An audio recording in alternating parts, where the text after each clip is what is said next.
کعبے میں تم پروانے کی طرح گھوم رہے تھے، پروانہ شمع کے قریب جاتا ہے، فرمایا مثل پروانہ تم کعبے کے گرد گھوم رہے تھے، اور آؤ ان کا روزہ دیکھو، ان کا روزہ دیکھو کہ کیا شان ہے اس روزے کی کہ حضور کے روزے کا پروانہ خود کعبہ ہے۔ کہ کتنی بڑی بات کر دی میرے امام نے۔ اپنی اس شمع آنکھوں پر مایا کعبے کو جیو آؤ شہنشاہ کا روزہ دیکھو جیو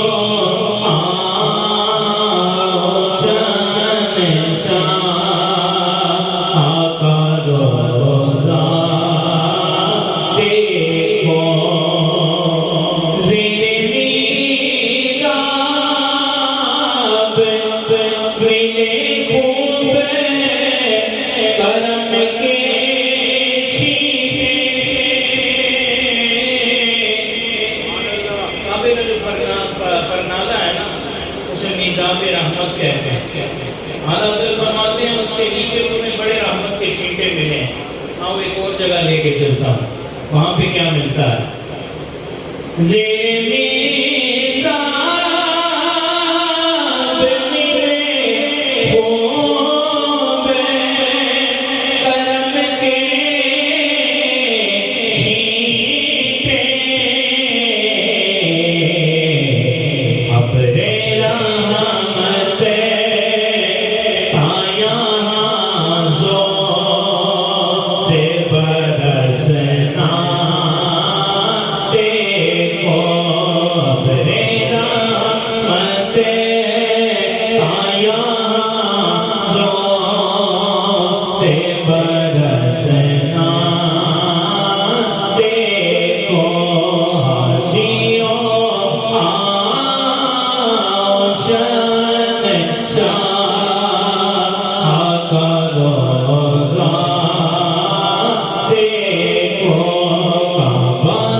ماں کی گود کا مزہ اس سے آتا ہے۔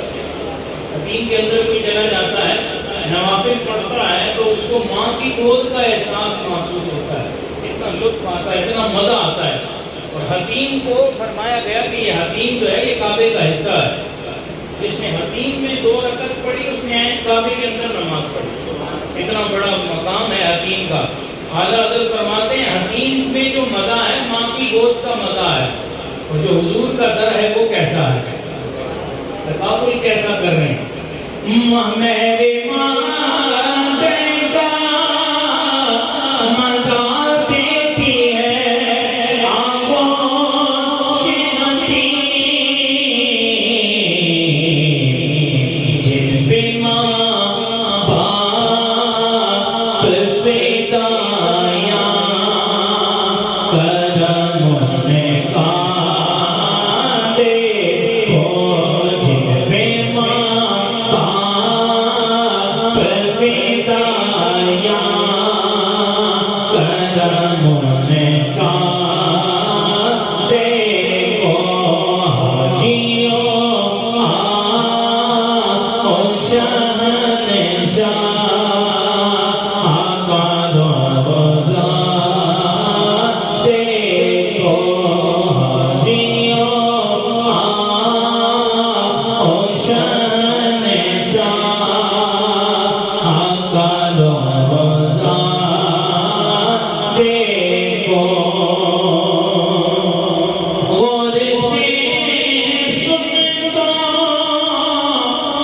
رضا کعبے سے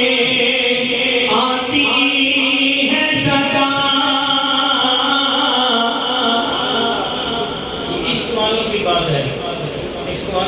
آواز نرالے ہوتی اور سے سن تو رضا سن تو صحیح کعبے سے کیا آواز آ رہی ہے رضا اتنی باتیں کر رہے ہو حاجی اور شہنشاہ کا روزہ دیکھو ذرا کعبے سے بھی تو پوچھو کعبے کی تمنا کیا ہے اور سے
میرے نہایت ہی واجب احترام بزرگوں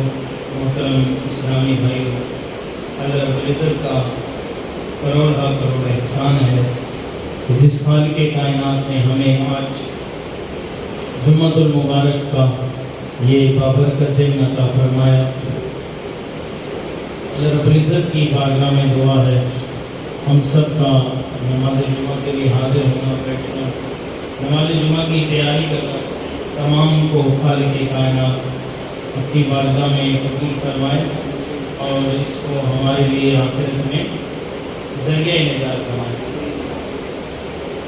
نبی پاک صاحب الاولاق سیاح اخلاق صلی اللہ تعالی علیہ وسلم پر درود پاک پڑھنے کے بے شمار فضائل ہیں حضور نبی آخر زمان صلی اللہ تعالی علیہ وسلم نے ارشاد فرمایا کہ جو کوئی میرا امتی مجھ پر دن میں 50 مرتبہ درود پاک پڑھتا ہے تو کل بروز قیامت میں اس کے ساتھ مصافحہ کروں گا صلو علی الحبیب صلی اللہ علیہ وسلم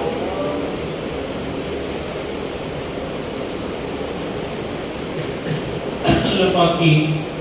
بارگاہ میں دعا ہے کہ ہمیں اللہ تعالیٰ پیارے آقا صلی اللہ علیہ وسلم کی بارگاہ اقدس میں خوب خوب کثرت کے ساتھ درود پاک پڑھنے کی اللہ توفیق عطا فرمائے اور ہم اسی طرح شوق و محبت کے ساتھ اپنے آخری نبی صلی اللہ تعالی علیہ وسلم پر درود پاک کی کثرت کرتے رہیں اور اپنے نامہ اعمال کو نیکیوں سے بھرتے رہیں میرے پیارے بھائیوں ہمارے پیارے آقا صلی اللہ تعالی علیہ وسلم مکے میں 53 سال 53 سال تک آپ نے قیام فرمایا 40 سال کی جب آپ کی عمر مبارک ہوئی آپ پر پہلی وحی نازل ہوئی اس کے بعد 3 سال تک پیارے آقا صلی اللہ تعالی علیہ وسلم نے پوشیدہ طور پر مخفی طور پہ چھپا کے اسلام کی دعوت شروع کر دی دعوت دیتے رہے آپ 3 سال تک کفار قریش کو اس بات کا علم نہیں تھا پھر نبوت کے 3 سال اللہ پاک کا حکم ہوا کہ اے محبوب اب اعلانیہ اسلام کی دعوت ہو نبی کریم صلی اللہ تعالی علیہ وسلم نے رب کے اس حکم پہ عمل کرتے ہوئے صفا پہاڑی جو مکے میں موجود ہے حرم میں موجود ہے وہاں پہ آپ تشریف لے جاتے ہیں اور اعلانیہ طور پر اہل مکہ کو اسلام کی دعوت دیتے ہیں اب جیسے ہی نبی کریم صلی اللہ تعالی علیہ وسلم کا اعلان کرنا تھا کہ تمہارے خدا جن کی تم پوجا کرتے ہو یہ جھوٹے ہیں یہ تمہارے ہاتھوں سے بنے ہوئے ہیں تم رب کا شریک انہیں بنا کر مشرک ہوئے ہو ان بتوں کو چھوڑ دو ان خداؤں سے کچھ نہیں ملتا یہ جھوٹے ہیں یہ جہنم کا ایندھن بنیں گے انہیں چھوڑ دو نبی کریم صلی اللہ تعالی علیہ وسلم جب آپ کو فار کو اسلام کی دعوت دے رہے ہیں تو وہ بدبخت کفار قریش نبی کریم صلی اللہ تعالی علیہ وسلم پر معاذ اللہ ظلم و ستم شروع کر دیتے ہیں. نبی کریم صلی اللہ تعالی علیہ وسلم کے دیگر جو اصحاب ہیں جو بھی مسلمان ہوئے تھے ان پر بھی ظلم کی آندیاں ڈھانا شروع کر دیتے ہیں اور ایسا بدترین سلوک کیا جاتا ہے ان مسلمانوں کے ساتھ کہ ان کا جینا مکے میں مشکل ہو جاتا ہے اور اتنے ظلم کیے جاتے ہیں کہ کہا جاتا ہے کہ اگر ان کی جگہ وہ ظلم کسی پہاڑ پہ کیے جاتے تو پہاڑ ریزہ ریزہ ہوتا. مگر قربان جائیں غلامان مصطفیٰ کی شان پہ, آپ کے ایمان کی استقامت پہ قربان جائیں, حضور سے جو آپ کی محبت تھی اس محبت پہ قربان جائیں. کافر ظلم کرتے رہے لیکن ان کا حضور سے محبت میں کوئی کمی نہیں آئی, وہ ظلم کرتے جا رہے ہیں, یہاں محبت بڑھتی جا رہی ہے. وہاں پہ بلال کو تختے صحرا پہ لٹایا جاتا ہے, ان کے سینے پہ وزنی پتھر رکھا جاتا ہے اور بلال سے کہا جاتا ہے جس محمد کا کلمہ پڑھتا ہے اس کو چھوڑ دے. تو بلال کی لبوں سے یہی آواز آتی ہے کہ ہم مر سکتے ہیں, کٹ سکتے ہیں, ختم ہو سکتے ہیں, لیکن محمد رسول اللہ کا دامن نہیں چھوڑ سکتے ہیں. ظلم و ستم کی آندیاں برسائی گئی.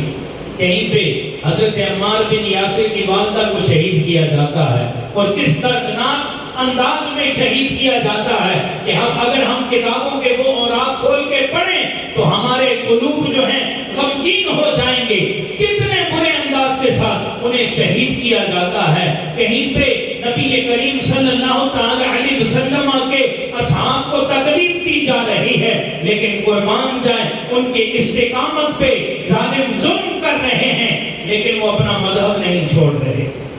وہ اپنا دین نہیں چھوڑ رہے. اور ان کا یہی نعرہ ہے کہ ہم نے تو اپنی جانیں حضور کے لیے رکھی ہوئی ہیں, ہم نے تو اپنی جان حضور کو پیش کرنی ہے. یہ ایک جان کیا ہے اگر ہوں کروڑوں, یہ ایک جان کیا ہے اگر ہوں کروڑوں, تیرے نام پر سب کو وارا کر دوں.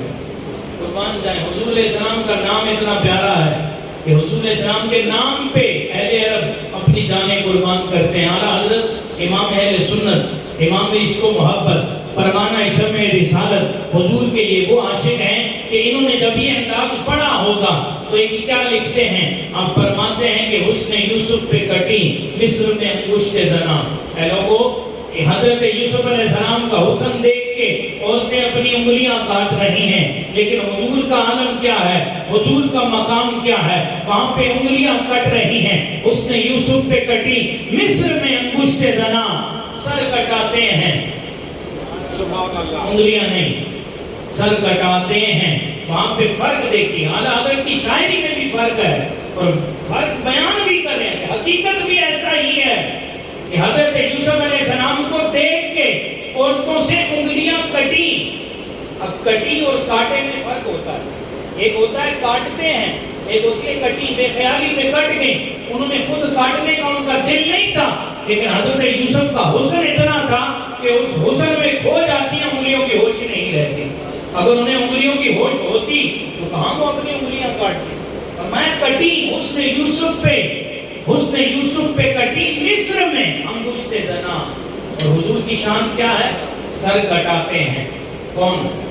کس بات پہ سر کٹاتے ہیں؟ حضور کے حسن پہ, حضور کی ذات پہ, حضور کی آنکھوں پہ, حضور کے چہرے پہ, حضور کی زلفوں پہ, حضور کے ہاتھوں پہ, حضور کے سینے پہ, حضور کے قدموں پہ اپنے سر کٹاتے ہیں. اعلیٰ حضرت فرماتے ہیں حضور کے حسن کی بات تو بہت بعد میں آتی ہے. اہل عرب وہ ہیں سر کٹاتے ہیں تیرے نام پہ. سبحان اللہ, اسی بولو سبحان اللہ. سر کٹاتے ہیں تیرے نام پہ. محمد نام کتنا پیارا ہے, سر کٹاتے ہیں تیرے نام پہ. کون, مردان عرب, جو عرب کے مرد ہیں یا رسول اللہ, وہ آپ کے نام پہ اپنے سر کٹانے کے لیے تیار ہو جاتے ہیں. تو حضور علیہ السلام کی ذات وہ بابرکت ذات ہے کہ کفار ظلم کر رہے ہیں مگر حضور کے صحابہ پیچھے نہیں ہٹ رہے. اور تقریباً 10 سال تک یوں ہی 10 سال تک مسلمانوں پر ظلم ہوتا رہا. 10 سال مسلمانوں پہ مارا پیٹا جاتا ہے، مسلمانوں کو گالیاں دی جاتی ہیں، نماز پڑھنے کی اجازت نہیں ہے۔ حرم میں نماز پڑھنے جاتے ہیں تو معاذ اللہ حضور علیہ السلام کو تکالیف دی جاتی ہیں، کبھی کبھی حضور علیہ السلام کی شانوں پہ اوجڑی رکھی جاتی ہے، اونٹ کی اوجڑی رکھی جاتی ہے اور حضرت فاطمہ آ کے ہٹاتی ہے، حضور پھر سجدے سے اٹھتے ہیں، لیکن حضور اٹھ کے بد دعا نہیں کرتے، پھر بھی دعا کرتے ہیں۔ ہم قربان نہ جائیں ایسے نبی پہ کہ جو اتنے شفیق ہیں۔ 10 سال تک مسلمانوں پر ظلم کی آندیاں برستی رہی، لیکن مسلمانوں کے ایمان پہ قربان جائیں، ثابت قدمی پہ قربان جائیں، ایک ذرہ برابر بھی کوئی پیچھے نہ ہٹا۔ جس نے اسلام قبول کر لیا پھر اس نے یہی نعرہ لگایا، جان جاتی ہے تو چلی جائے، محمد کا دین نہیں چھوڑ سکتے ہیں۔ کفار ظلم و ستم کرتے رہے، 10 سال یوں ہی گزر گئے اور آخر کار نبی کریم صلی اللہ تعالی علیہ وسلم کو ہجرت کا حکم ہوتا ہے، حضور کو ہجرت کا حکم ہوتا ہے، محمد اب ہجرت کر کے تشریف لے جائیے۔ نبی کریم صلی اللہ تعالی علیہ وسلم کے صحابہ، اکثر صحابہ ہجرت کر کے مدینہ چلے جاتے ہیں۔ اب ہجرت کا حکم دیکھو کس شہر کے لیے ہوتا ہے۔ حدیث پاک میں آتا ہے کہ نبی کریم صلی اللہ تعالی علیہ وسلم جب آپ مکے سے نکلتے ہیں تو آپ کعبے کی طرف منہ کر کے دعا کرتے ہیں، اور دعا کیا کرتے ہیں؟ الہی تو نے مجھے میرے محبوب ترین شہر سے ہجرت کرنے کا حکم دیا ہے، اب میرا قیام ایسی جگہ فرما دے جو تیرے ہاں محبوب ترین ہو۔ سبحان اللہ، تو یا اللہ تجھے بڑی پسند ہو، میرا قیام ایسی جگہ میں کر دے۔ تو اللہ تبارک و تعالیٰ نے کون سی جگہ کو چنا؟ وہ جگہ وہ تھی کہ جہاں حضور کے قدم نہیں لگے تھے، لوگ اسے بیماریوں کا شہر کہتے تھے کہ جو بھی وہاں جاتا ہے بیمار پڑ جاتا ہے، کسی کو پیٹ کا مرض ہو جاتا ہے، کسی کو کوئی مرض لاحق ہو جاتا ہے، مگر قربان جائیں جب محمد رسول اللہ صلی اللہ تعالی علیہ وسلم کے قدم مکے سے نکل کر مدینے میں جاتے ہیں، جسے یثرب کہا جاتا ہے، بیماریوں کا گھر کہا جاتا ہے، جب حضور کے قدم اس شہر میں لگتے ہیں تو بیماریاں دور ہو جاتی ہیں۔ اب کہا جاتا ہے جو بیمار ہو جائے در مصطفیٰ پہ چلا جائے، اللہ کی رحمت سے رب اسے شفا عطا فرما دیتا ہے۔ مدینے دی مٹی نو مٹی نہ سمجھو، مدینے دی مٹی نو مٹی نہ سمجھو، اے مٹی اے خاک شفا اللہ اللہ۔ جو مدینے کی مٹی کو اٹھا کے آنکھوں کا سرما بنا لیتے ہیں، اللہ تبارک و تعالیٰ انہیں شفا عطا فرما دیتا ہے۔ نبی کریم صلی اللہ تعالی علیہ وسلم مکے کو چھوڑ کے، حضور فرماتے ہیں مکہ بڑا مجھے محبوب تھا، کعبے کی طرف منہ کر کے نبی کریم صلی اللہ تعالی علیہ وسلم اپنی محبت کا اظہار کر رہے ہیں۔ اے مکہ تو مجھے بڑا عزیز ہے، اگر یہاں کے لوگ مجھے ہجرت کرنے پر مجبور نہ کرتے تو میں کبھی بھی تجھے چھوڑ کے نہ جاتا۔ اور پھر حدیث پاک کا مفہوم ہے، حضور مزید فرماتے ہیں یا اللہ مجھے جس جگہ بھیج رہا ہے اس کی محبت میرے دل میں مکے سے بھی زیادہ بڑھا دے۔ جہاں کوئی اللہ مجھے بھیج رہا ہے اس جگہ کی محبت مکے سے بھی زیادہ میرے دل میں بڑھا دے۔ ارے سوچو تو صحیح نا، اگر کوئی مدینے کا تصور کھینچے، اگر کوئی مدینے کا تذکرہ چھیڑے، اگر کوئی مدینے کی باتیں کرے، ابھی لبوں پہ مدینے کا نام آتا ہے، آنکھوں سے آنسو روا ہو جاتے ہیں۔ حضور کے روضہ انور کی اتنی محبت، اتنی لذت اتنی ہے کہ ہم مدینے کی باتیں کرتے ہیں تو ہمارے دل بھر جاتے ہیں، مدینے کی تڑپ جاگ جاتی ہے۔ یا اللہ ہمیں بھی وہ موقع نصیب ہو جائے کہ ہم بھی مدینے میں آ کے وہاں کی ٹھنڈی ٹھنڈی ہواؤں میں اپنی سانسیں گزاریں، اپنی سانسوں کو اچھا کریں، اپنے اعمال کو سنواریں، اپنے اعمال کو نیکیوں سے بھر دیں۔ اللہ تبارک و تعالیٰ کے پیارے محبوب صلی اللہ تعالی علیہ وسلم نے مدینے کی شان بیان کرتے ہوئے فرمایا کہ لوگوں، حدیث پاک کا مفہوم ہے، حضور فرماتے ہیں کہ تم میں سے جس کسی سے بھی ہو سکے وہ مدینے میں مرے، فرمایا تم میں سے جس سے بھی ہو سکے وہ مدینے میں مرے۔ یا رسول اللہ وجہ کیا ہے؟ مدینے میں مرنے کی وجہ کیا ہے؟ حضور فرماتے ہیں جو مدینے میں مرے گا میں محمد اس کی شفاعت کروں گا۔ اللہ پاک کی بارگاہ میں دعا ہے، اپنے وطن میں مر کے کیا کرنا ہے، یہاں مر کے کیا کرنا ہے؟ اگر موت مل جائے حضور کے قدموں میں، اگر موت مل جائے حضور کے شہر میں، تو یقین مانو دنیا کی ساری دولت لا کے قدموں میں ڈال کر رکھ دی جائے اور کہا جائے اس دولت کو لے لو، تو بندہ دولت کو ٹھکرا دیتا ہے، حضور کے شہر مدینہ میں مرنے کو نہیں ٹھکرا سکتا۔ کیوں کہ جو مدینے میں مرتا ہے جنت چلا جاتا ہے، اور جہاں پہ مدینہ ہے اسے جنت بھی کہا گیا ہے۔ نبی کریم صلی اللہ تعالی علیہ وسلم فرماتے ہیں ما بین بیتی منبری و روضتی من ریاض الجنہ، حدیث پاک کا مفہوم ہے، نبی کریم صلی اللہ تعالی علیہ وسلم فرماتے ہیں کہ میرے روضے اور میرے گھر اور میرے منبر کے درمیان جو جگہ ہے، میرے گھر اور میرے منبر کے درمیان جو جگہ ہے، یہ کوئی عام جگہ نہیں ہے، یہ جنت کا ٹکڑا ہے، اسے ریاض الجنہ کہا جاتا ہے۔ جب مدینے بندہ جاتا ہے تو ایک خواہش دل میں ضرور کرتا ہے کہ یا اللہ جس کو تیرے نبی نے جنت کا ٹکڑا کہا ہے، مجھے وہاں پہ نماز پڑھنے کی سعادت عطا فرما دے۔ اللہ رب العزت کی بارگاہ میں دعا ہے کہ اللہ پاک ہمیں مدینہ طیبہ سے سچی پکی محبت عطا فرمائے۔ اور ہمارے اسلام کی محبت کیسی ہوا کرتی تھی؟ حضرت امام مالک آپ کئی عرصہ مدینے میں رہے، حدیث پڑھاتے رہے، اور آپ کے بارے میں آتا ہے کہ مدینے کا اتنا ادب تھا آپ کے دل میں کہ آپ جب حدیث پڑھاتے تو کتاب سامنے ہوتی تو اس کا جو ورقہ ہے، صفحہ ہے، اتنا آہستگی سے اس کو پلٹاتے کہ آواز بھی پیدا نہیں ہوتی، کہ کہیں میری اس آواز پیدا ہونے سے حضور کے آرام میں خلل واقع نہ ہو۔ آج ہمیں بھی مدینہ جانے کی اللہ کرے یہ حالات بہتر ہو جائے، اللہ کرے یہ جو وبا پھیلی ہوئی ہے، اب کیا کہہ سکتے ہیں۔ میں نے ایک ویڈیو دیکھی، آپ نے بھی دیکھی ہوگی، یقین مانے دل خون کے آنسو ہے، بڑا دکھ ہوا ہے۔ آپ لوگوں میں سے اکثر نے وہ ویڈیو دیکھی ہوگی، بڑی وائرل ہے سوشل میڈیا پہ، کہ کسی ملک پہ فٹ بال کا میچ ہو رہا ہے،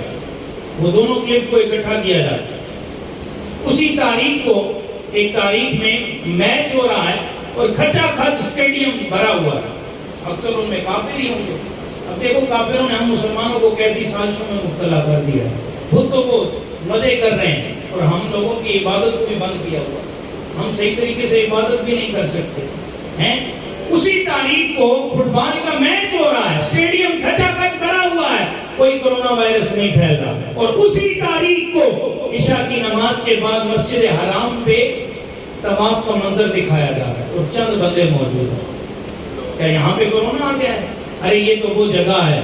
جہاں پہ بیمار جاتے ہیں شفا یاب ہو کے آتے ہیں۔ اور آپ نے یہ بھی سنا ہوگا کہ جو پچھلے سال حج ہوا تھا، جہاں پہ چند بندوں کو حج کروایا گیا تھا، اور رپورٹ میں آتا ہے کہ انہوں نے آب زمزم پیا تھا، اور جس نے آب زمزم پیا تھا ان کا بعد میں ٹیسٹ کیا گیا تھا، کسی کو بھی کرونا وائرس نہیں ہوا، جس نے آب زمزم پیا۔ ارے آب زمزم تو شفا ہے، مدینہ جانا تو شفا، جو بیمار ہیں وہ جاتے ہیں شفا یاب ہو کے آ جاتے ہیں۔ اللہ کرے وہ حالات بہتر ہو جائیں، ہمیں پھر وہی مناظر دیکھنا نصیب ہو جائے، اللہ کرے پھر جائیں مدینہ اور مدینے کی ساری افطاری نصیب ہو جائے، حضور علیہ السلام کے روضہ انور کی زیارت کرنا نصیب ہو جائے، اور پھر عشاقان رسول کا عید والے دن مدینہ میں انداز بھی نرالا ہوتا تھا، وہ حضور کے روضے میں روضے کے گرد پروانوں کی طرح کھڑے ہو کر اعلیٰ حضرت امام اہل سنت، امام عشق و محبت، مجدد دین و ملت، پروانہ شمع رسالت، میرے امام نے محبت کا وہ جام لوگوں کو پلایا ہے کہ وہاں پہ کھڑے جو وہاں پہ سیکیورٹی کے لوگ ہیں منع کرتے ہیں نہ پڑھو، مگر حضور کے عشاق عید والے دن لبوں پہ ایک ہی نغمے جاری ہیں، کیا؟ مصطفیٰ جان رحمت پہ لاکھوں سلام۔ آپ نے بھی وہ ویڈیو دیکھی ہوگی، وہ مناظر دیکھے ہوں گے، اللہ کرے وہ پھر نصیب ہو جائیں، آمین بجاہ نبی امین صلی اللہ تعالی